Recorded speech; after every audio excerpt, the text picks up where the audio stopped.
Hello. In this section, we come up with a few more factoring techniques. But this section, it's kind of nice because it takes advantage of this previous section that we saw in the last chapter, where they were talking about, if you remember, special products. They were talking about, we were learning how to multiply polynomials out, if you remember. That's when we learned how to FOIL and learned just kind of how to multiply, different kinds of polynomials out. And there were a few where they said, hey, you notice that there's this pattern to certain types of polynomials that you're multiplying? And they called it, the whole section was titled Special Products. So actually this section, it takes advantage of that. Like in that section, we were going forwards, where we took something, a special product, and multiplied it out. And we kind of noticed what the answer would look like. This section, it's going backwards. We're saying, oh, if the answer looks like those special products, then it probably used to be that certain type of polynomial product. So it's kind of nice. It's a lot nicer than the previous section. The previous section was a doozy, as we kind of saw. So okay, might as well jump right in. The first type of special product we had, if you kind of remember, there were a few problems in that section of special products where we were trying to multiply a binomial out, like this one here. Say, for example, if you have x plus 3 squared or something, you could write that twice and say, oh, that's x plus 3 times itself, and then FOIL it out. You know, you could do that, or you could just use this little kind of formula here that we have. When you multiply a binomial squared, like we have there, x plus 3 squared, it's always going to be, so the first term is the first term in the binomial squared. In our example here, we have an x, so it'll be him squared, plus, and then the next term, 2ab, that's 2 times a, which is, that's all that is just the first term in your binomial, x, times the second term in your binomial, that's 3, and then plus b squared. You're thinking of b as the second term, so 3 squared. So it'll be x squared plus 6x plus 9. So that's how we did it. But now, like we said, we're trying to go backwards. So what if they gave you something that looked like this, and they said factor it? So we could do it in using a method that we saw in the previous section or the section before that. But especially if you have to use the method from the previous section, that would be, you kind of want to avoid that if you can, because it's a little complicated. So this section, it kind of takes advantage of, if your trinomial, like this is here, looks a certain way, and we'll see what to look for, then it can factor in a nice way, and you don't have to really worry about, you don't have to do it the long way. You can kind of do it the short way if you happen to recognize that it has this special form. Okay, and then the same thing with, if it's a subtraction sign, a minus b squared. It's a very similar thing, it's just the second sign will be a negative. Notice it was a positive here, now it's a negative. So that's kind of what you're looking for there. But what you really want to look for when you're factoring these guys, to see if they're actually the right type, is over here. You want to be sure that the first and third terms are squares. Like you should see in the answer we got here, it was x squared. Yeah, that's something squared. And then the last term, 9, that's something squared also. That's 3 squared. So you want to make sure that they're both squares of something, either a variable squared or a number squared. And then not only that, they both have to be positive. So in our example there, we have 9 is positive, x squared is positive. That should always be the case, no matter if you're looking at this guy up here, a plus b squared, notice it's a squared, b squared, they're both positive. But even if it was a minus b, like over here, notice the a squared and the b squared are positive.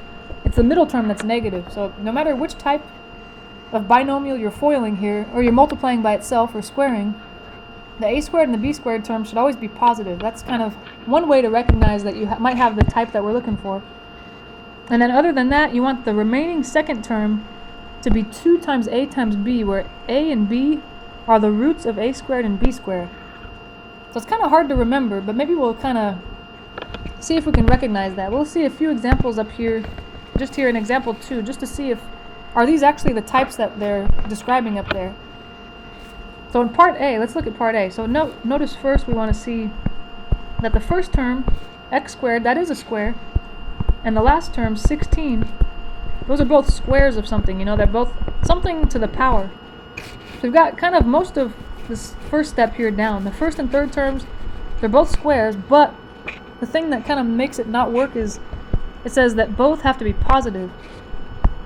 But 16 is negative. So this isn't the right type. This wouldn't work.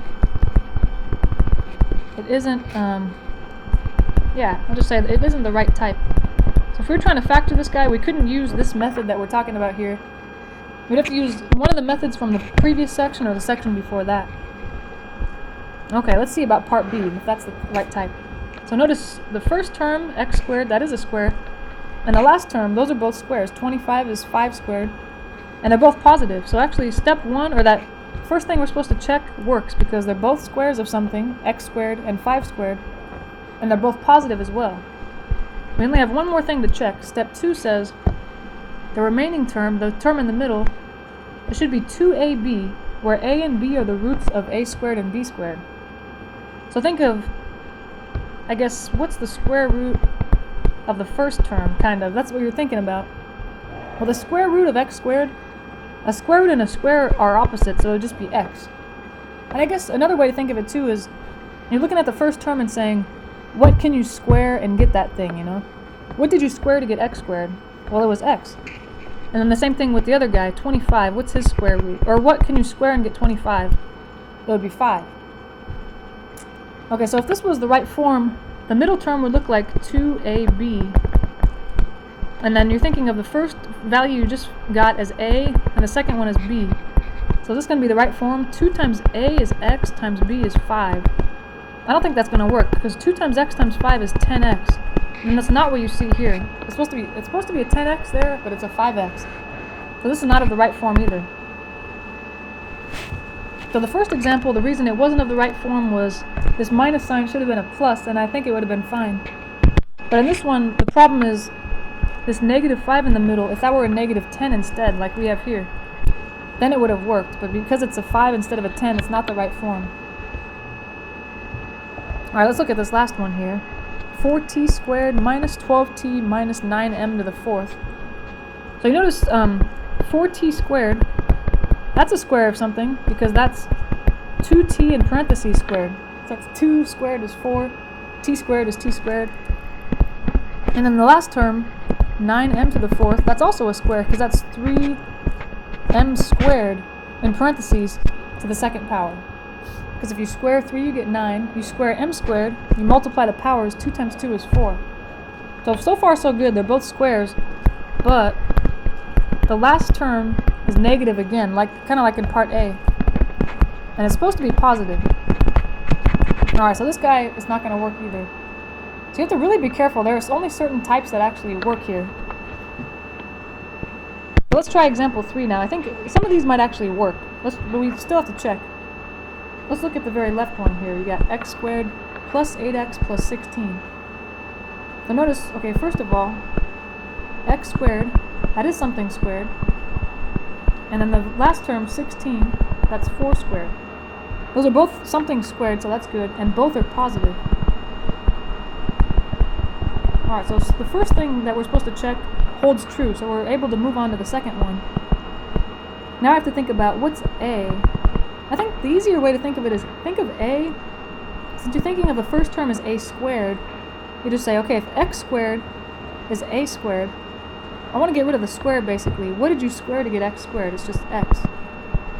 And then b, it's what did you square to get the second term, or the very final term, 16. So what can you square and get 16? That's 4. Alright, then the middle term, we're supposed to check to make sure it's 2ab. Let's see, so it's 2 times, we said a was x, and b was 4. 2 times x times 4, that's 8x. And that's true, that's exactly what we have in the middle. Alright, that's good. So we have, what we're given is of the right form. So as it kind of says in the beginning here, let's see. Sorry, there's so much writing. I guess the first thing I need to do, now that this is the first one we've actually seen where it's actually of the right form, so I can actually factor it this way. First thing I have to figure out is, am I dealing with more of this first top one, the a plus b squared, or the a minus b squared? Well, the only difference, like we said, is the right side. It's a squared plus 2ab if you're dealing with the top one, but it's a squared minus 2ab if you're dealing with the bottom one. And notice we have a positive. We have actually both positive signs here, so we must be dealing with the top one. But keep in mind that we're given the right side. what we were given was ax squared plus, we were given a squared plus 2a plus b squared. That's what we had, x squared plus 8x plus 16. What we're trying to do is rewrite it as the left notation here, a plus b squared. So it should be that what I'm given, x squared plus 8x plus 16, should be able to be written as a plus b squared. And now all I have to do is remember what my a and b were, and that'll be it. So what I say a was, up here we said a was x, okay, so he's a, and then b was 4. So that's it, that's the factorization. X plus 4 squared. And just keeping in mind, what does x plus 4 squared mean? That really means x plus 4 times itself. So you have to write x plus 4, and FOIL that out if you wanted to. X plus 4 times x plus 4. If you FOIL it out to check, you will get what we started with, the x squared plus 8x plus 16. So it seems like almost, too easy or something, but these are kind of rare. You don't come across these very often. But it is kind of nice if you recognize it to be able to factor it quickly. But what I wanted to say, was, what if you didn't really recognize that? What if someone just gave you that problem that we started with? It was, write it down here just for now. It was x squared plus 8x plus 16. And you didn't happen to recognize that it was this type, what you could have done is just go back to section 5.2 material.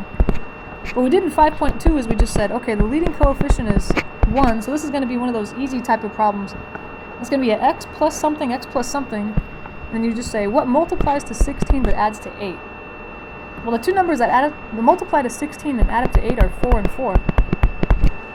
And then once you see that, you recognize, oh look, those are the same factor. That means I can write it as that guy squared. So that's an alternative method. You could have just done it the old-fashioned way like we learned in section 5.2. So actually all the examples of this type, you could use sections 5.2 or 5.3's material to factor these. So if you really don't like this whole memorizing what this looks like in this section, I don't know if I would recognize that this is the certain type, a squared plus 2ab plus b squared. You could always do it the old-fashioned way, so don't feel like you have to do it this way. It just might save you a little time if you happen to remember it. Okay. Let's try another one just to get the hang of it. The second one here, or the second from the left, you have 4t squared plus 12t plus 9. Let me make sure this guy's of the right type. 4t squared, that is a square because that's 2t in parentheses squared.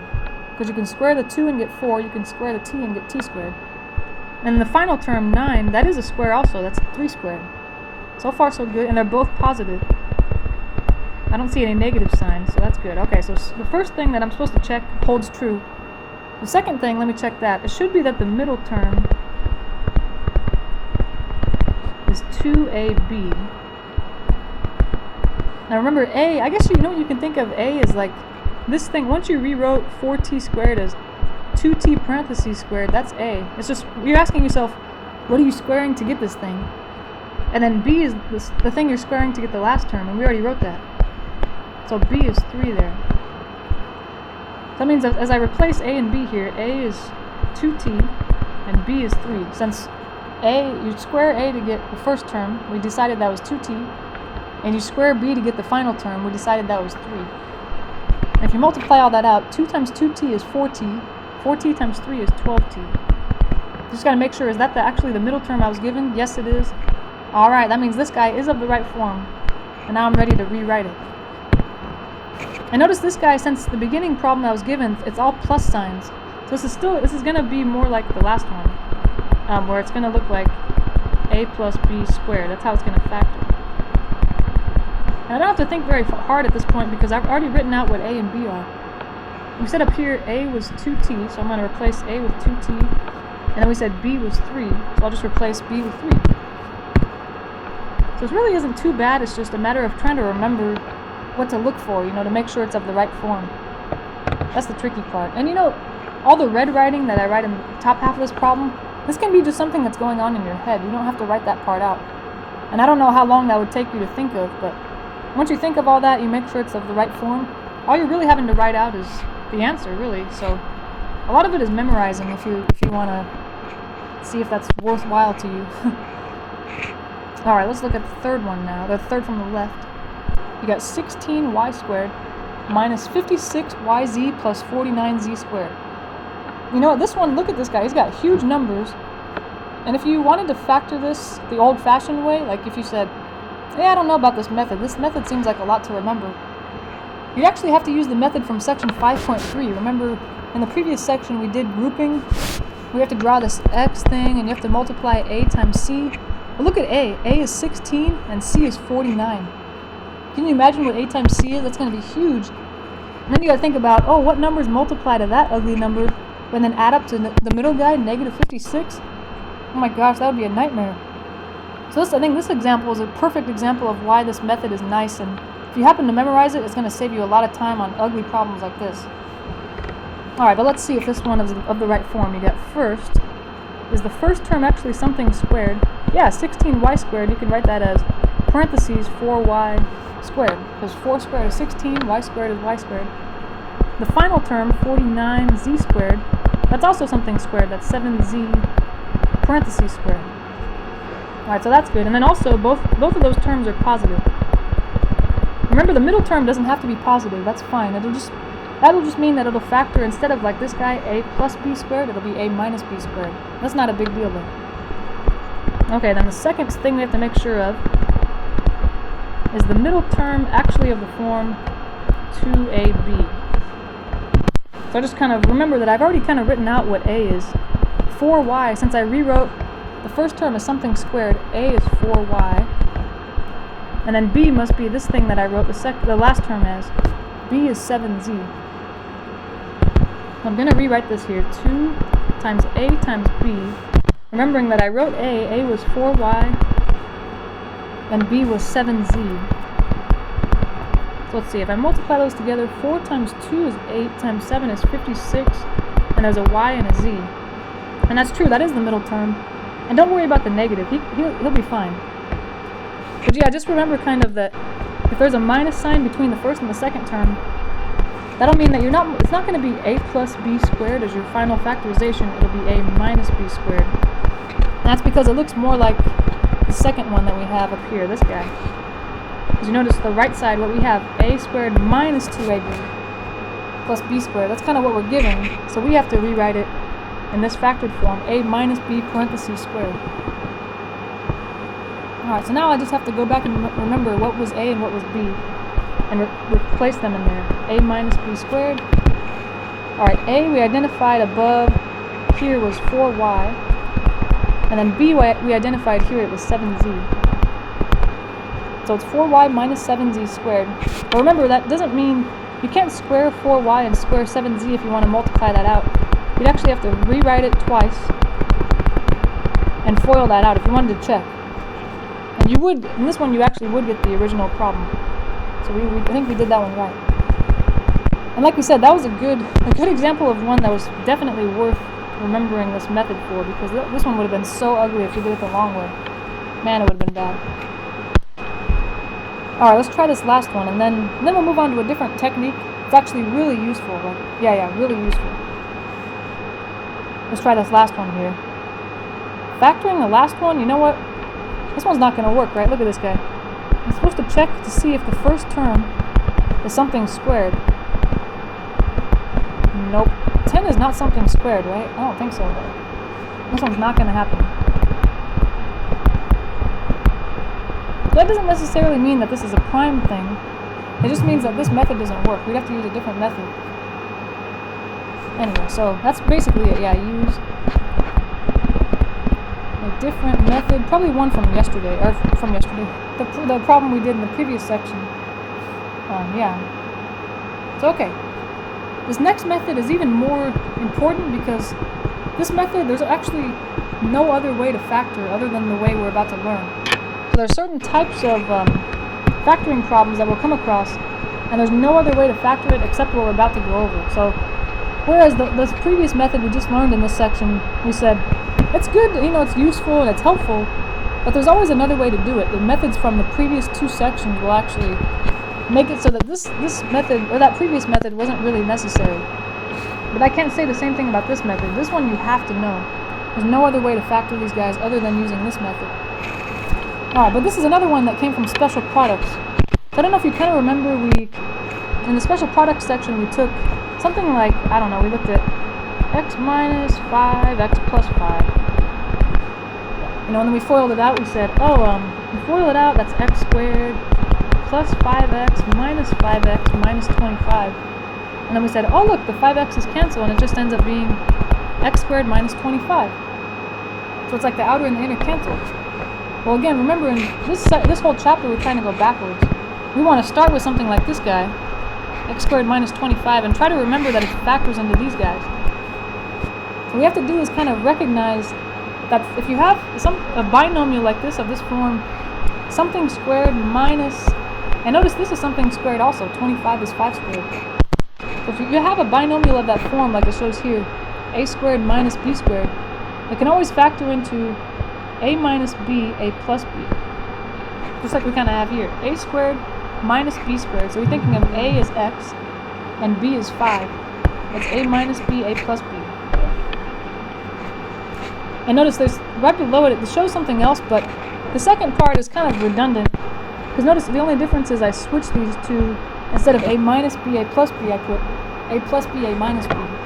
Just keep in mind, it doesn't really matter if it's the minus first and then the plus, or the plus and then the minus.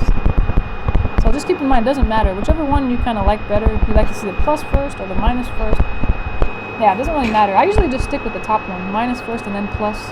I don't know why. That one's easier for me to remember, I'm not sure. But they call these types the difference of squares. I guess for obvious reasons, right? If you look at the example we were just looking at, that's the difference of two things because you're subtracting, and then you're squaring x and you're squaring 5 on either term, right? So it's the difference of two things that are squared. That's kind of why they call it that. But I guess to make sure you can do this, or you use this method, you want to make sure, of course, that both terms are something squared. So here we had an x squared and 5 squared. But also there has to be a minus sign in between. If there's a plus sign here, that means you can't factor it. Yeah. If there's a plus in between, it can't be factored. So we'll keep that in mind. Let's try these. These actually, once you get the hang of these, I think you're gonna like them. We got a lot of examples down here, but they're very quick. Once you get the hang of them, I think it'll be pretty good. So just keep in mind, I'm gonna write maybe the formula here so we have it in front of us. If you see something squared minus something squared, it can always be the first thing minus the second thing, and then the first thing plus the second thing.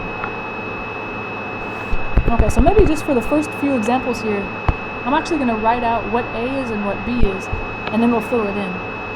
How about for part A, let's say, so remember A is what's being squared to give you the first term. A would be x here, because what you just say, what are you squaring to get the first term? That's x. And then B is, okay, what are you squaring to get the second term?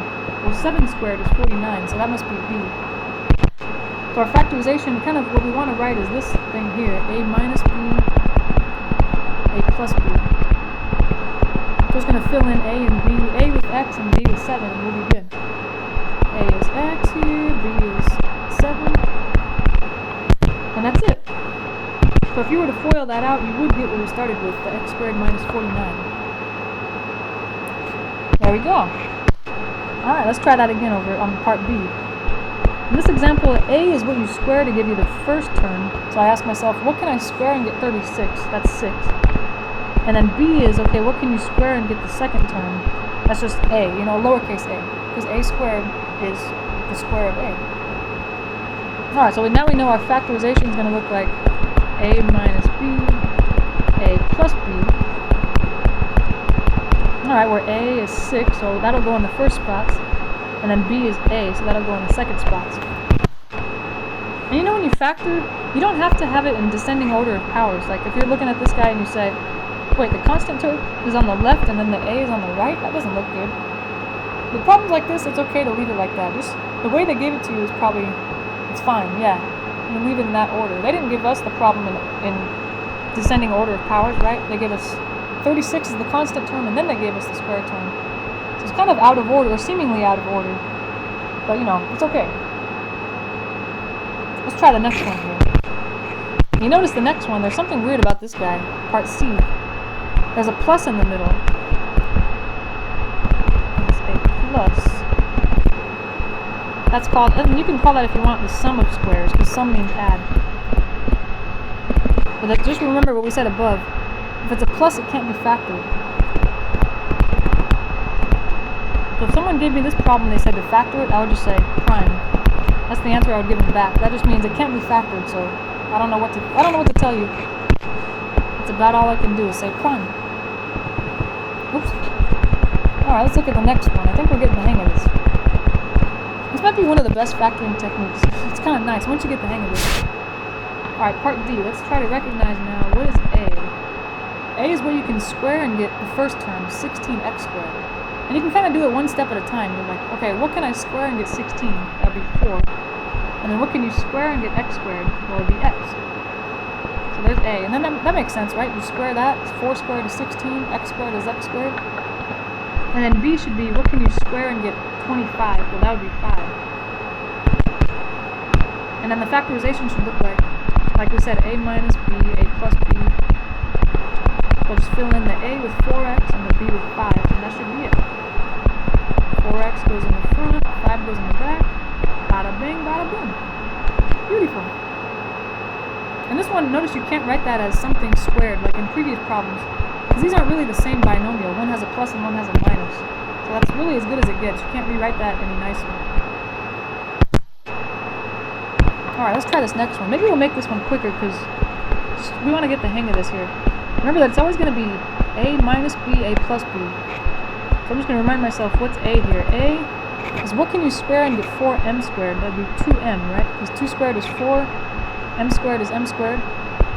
B is what you can square and get the second guy.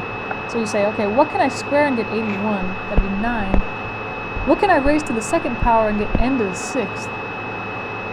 That would be the third power. Because remember, if you square something, let's say I square this guy, you multiply the powers. So kind of what I was wondering when I didn't know the power on n here, I was thinking, okay, what the heck would that power be? Well, I'll just say, alright, I'm multiplying the powers. If I square something, 2 times what is 6 is what I'm thinking of. Well, it'd be 3. Or I guess you can think of the power you're given, just divide the power you're given by 2. So say, okay, it was 81n to the 6th. What's 6 divided by 2? Oh, that's 3. So that would work. Alright, now that we've identified A and B, we're going to replace them. A always goes in the front, like we see here and here. And B always goes in the back, n cubed, 9n cubed. Alright, there it is. It's kind of a complicated looking factorization, huh? Alright, this might be a little crazy, but I think I'm just going to try to do this problem without writing anything down. Just write it. Write the answer. So first I'm going to say, I know that once I identify A, it's going to go here and here. So what's A? A is what you can square to give the first term. So what can you square to get 49? That's 7. And what can you square to get t squared? That would be t. So A must be 7t, and that's what will go on the first spots there. And then the second guy, though, look at that guy, 20. What can you square to get 20? Uh-oh. Nothing. 20 isn't a square. Uh-oh, that means this guy must be prime. I was all excited to finish this problem here. Dang it. Sorry, guys. 20 ruined everything. Thanks a lot, buddy. Sheesh. Why do you have to go there? Ah, well. Alright, just a couple more just to really get the hang of it. This next one, part G, was scaring me. It said 75t cubed minus 27t. I'm thinking, those numbers, first of all, 75 and 27, those aren't squares, right? Those aren't something to the power of 2. But if you think about the greatest common factor, I think there's a greatest common factor I can factor out. And then maybe once I do, then what's left will be the difference of squares. So between 75 and 27, I think 3 is the largest number that goes in. And both terms actually have a t in common as well. I think that's the first thing I'll do is take 3t out. 3t times 25t squared would actually be the first term. 3t times negative 9 would give me the second term, negative 27t. And you notice now what's left in those parentheses, that's the difference of squares. I think I can factor that further. Now remember, it's a minus b, a plus b. Oops, I don't want to write b. It's not exactly b, it's something else. And now we just have to figure out, alright, what's a here? A is what you're squaring to get this guy. What can you square to get 25t squared? Well, that'd be 5t. So he goes in both spots here. And then the second term is B is what can you square and get 9? Well, that'd be 3. So he goes in both spots there. And that's it. You want that entire thing, including the greatest common factor. And if you wanted to check that answer, you'd maybe FOIL these guys out, 5t minus 3, 5t plus 3, and then whatever you get, distribute the 3t in there. And you should get what we started with. Now let's try this next one, part H. So those ones, they actually have a greatest common factor as well. No variables, but they do have a 6 in common. That was kind of making me nervous too, because I thought, how is this a difference of squares if, there's a 6? 6 is not something squared. And once I take the 6 out, I notice that each of these is something squared. It's p squared and q squared. So I'm going to leave the 6 out and then get ready for the factorization. A minus b, a plus b. And so a, that's going to be, what am I squaring to get p squared? That's just p. And then b, what am I squaring to get q squared? That would just be q. And there it is, beautiful. 6 times p minus q times p plus q. It's kind of hard to believe that if you FOIL that all out, you get something as simple as the original thing, right? It seems like this should multiply out to give you a lot of big terms, but remember, when you multiply the difference of squares, the outer and the inner cancel. That's what makes this so nice when you're done. Alright, let's try this last one here, and then I think we got a good feel for it. Looking at the last one, there's actually another greatest common factor. These two have a 2 in common. Doesn't seem like a lot, but it's definitely essential, because if I didn't factor the 2 out, I don't think I would recognize that it's a difference of squares once I take the 2 out. 2 times 100 is 200. 2 times negative w squared is negative 2w squared. And now I notice that what's left inside the parentheses is the difference of squares. Because 100 is something squared and w squared is something squared. So things that go in the first parentheses, in the first spaces, what can you square to get 100? That would be 10. And the things that go in the second spots are, what can you square to get w squared? That would be w. And there it is in all its beautiful glory. What a beautiful thing that is, am I right? Come on, it's so beautiful. Alright, is it really that beautiful? I don't know. But this is a nice section. Like I said, this method we just finished, it's essential. You have to memorize this one, how it works, how to set it up, a minus b, a plus b, how to recognize it and all that. But the previous method, this, what do they call these? Perfect square trinomials. These aren't really essential. You don't have to memorize that. It's actually a lot harder to memorize. Like we said, you can always factor any of these the old-fashioned way by using the methods from this previous section we went over and the section before that. So don't feel like you have to memorize that one. If you want to, it does make some problems a lot easier. But the second method you really have to memorize because there's no other way to factor these types other than this method. So thanks for listening. I'll see you in the next video. Have a nice day. Bye.